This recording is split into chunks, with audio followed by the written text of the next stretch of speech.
One of the best things to ever come out of Disneyland and also Disney's Hollywood Studios is Fantasmic, the nighttime spectacular with a catchy theme you can't get out of your head. But Disney, rife with quality issues, made a mistake that I think deserves a little pointing out, because they were definitely pointing to something during that performance. Let's talk about that here on That Park Place.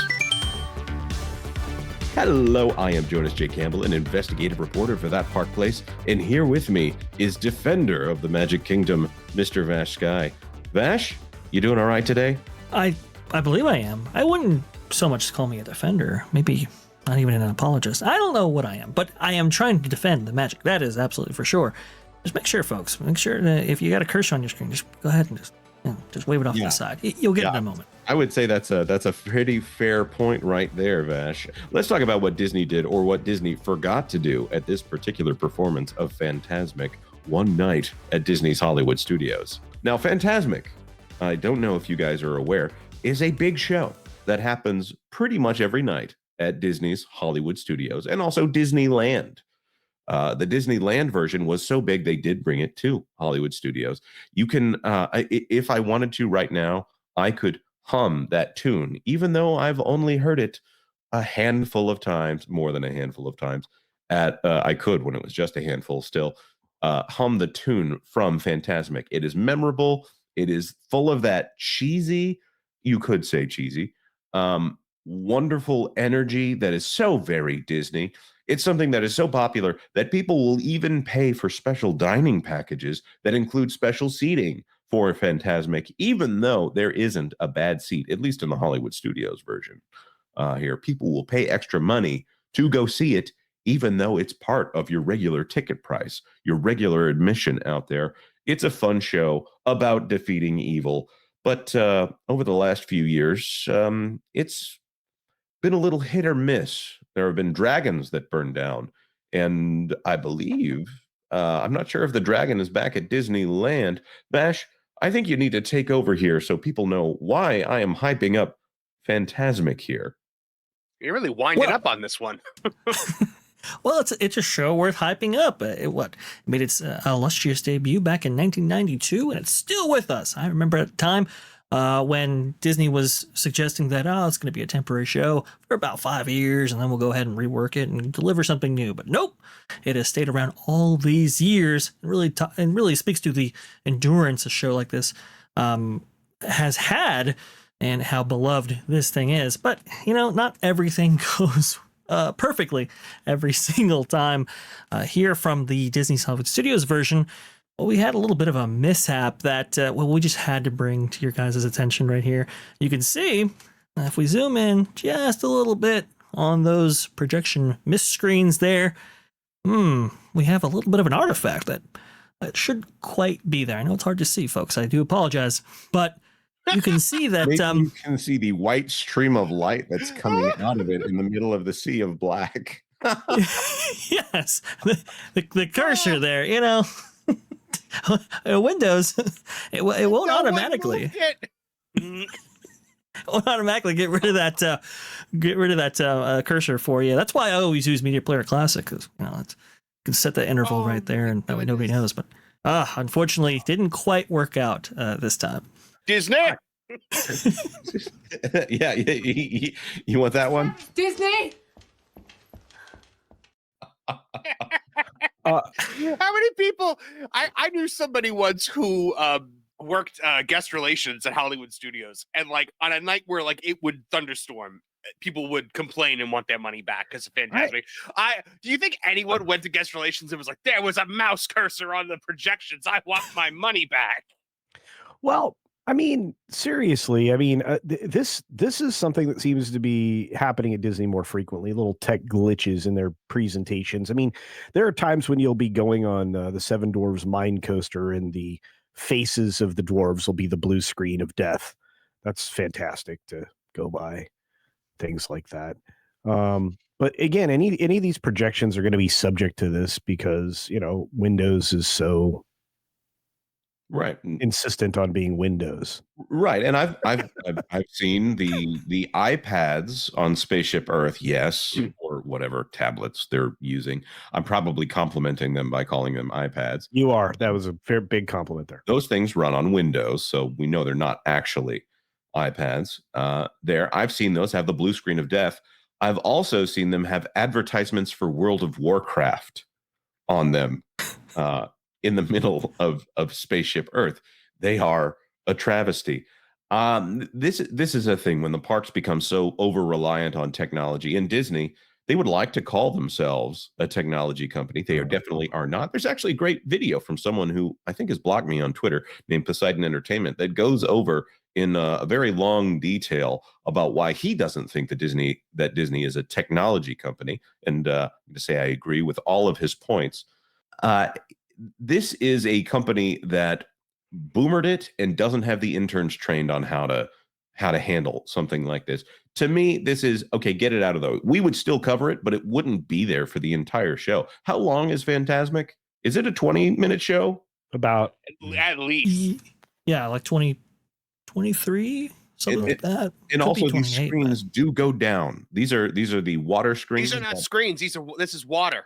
Right. This is the mist screens, yeah. Yeah, forgive me for fumbling the definition there.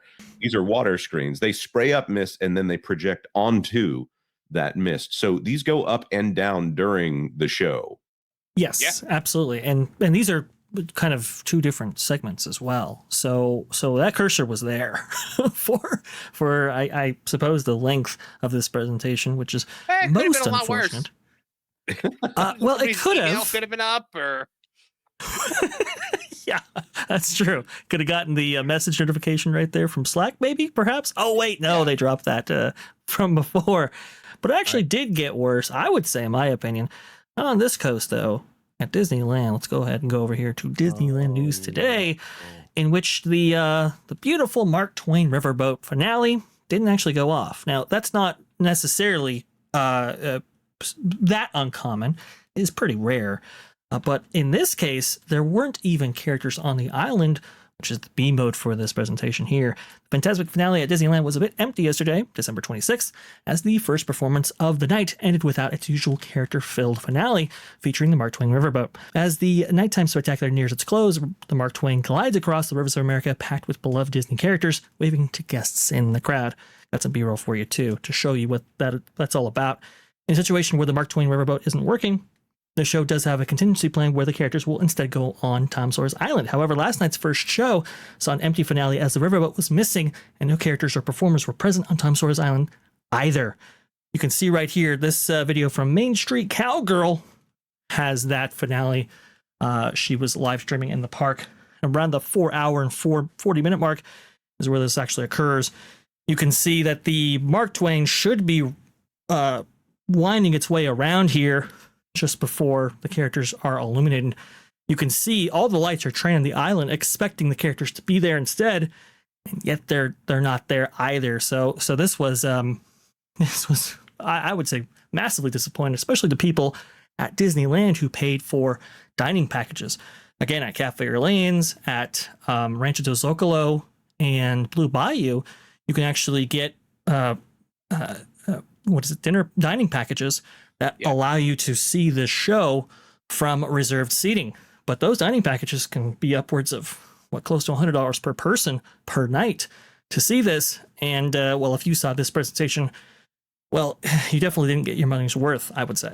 Right, because that is one of the better parts of the show. It's a big moment where people that go to a Disney park expect to see all of those Disney characters on the Mark Twain. That is a big moment in this show. And if you're going to trade on this, it is a nostalgia show. Even though it is good the first time you see it, it is a show that has been there for some time. This is another thing that Disney kind of struggles with right now. The quality that they have now is a shadow of what they had then. So they have to maintain what used to be there. There seems to be more of a degradation as opposed to a plussing. It goes down 3 steps and they plus it by 1, maybe 1.5, and then it goes down by 3 steps and they plus it by 2. So it's a few steps. It's a few steps back and then a couple of steps forward, and they want to claim those couple of steps forward. I fully expect that the new version of Murphy will not function in the same way as the old one that was apparently poorly maintained. Whenever they get that, which forgive me, maybe I introduced that into this segment without properly introducing that Murphy did burn down at the Disneyland version. Yes, and here's some B-roll of what this segment is supposed to look like with all those characters presented. The other thing, too, you mentioned Murphy. On my last day that I was actually at Disneyland this previous trip, they have a B mode for Murphy not actually being there, and that is you have Maleficent raised to the heavens there and acting like she's larger than life, let's say. But on my last day, well, that didn't work either. Let's see if this works here. You can see, she's just on the island, just doing her thing with her wand there, which was most unfortunate. You say she, but we're of course going. That's a good point. That is a dude. Is it?